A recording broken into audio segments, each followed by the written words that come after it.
పరమేశ్వరుడు ఈ ప్రపంచంలో ఎవరిని ఎందుకు సృష్టిస్తాడు అన్నదానికి ఏదో ఒక హేతు ఉంటుంది. ఎందుచేత అంటే ఆయన సృష్టి యందు అయోమయం ఉండదు. వికసనము అని సృష్టి యందు చాలా స్పష్టమైనటువంటి అవగాహనతో ఒక వ్యూహంతో ఈశ్వరుడు ఈ సృష్టి కార్యక్రమాన్ని నిర్వహణ చేస్తూ ఉంటాడు. అందుచేత ఈ ప్రపంచంలోకి వచ్చేటటువంటి ప్రతి జీవి కూడా ఏదో ఒక విషయం కోసమే వస్తూ ఉంటారు.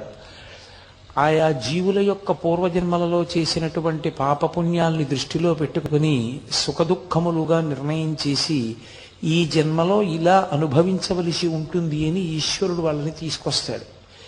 అందుకే భగవాన్ రమణులు 1కి 10 మాటలు ఒకటే మాట చెప్తుండేవారు. ఎవరు ఎన్ని చేసినా జరగవలసినది జరుగుతూ ఉంటుంది అంటుండేవారు. కారణం ఏమిటంటే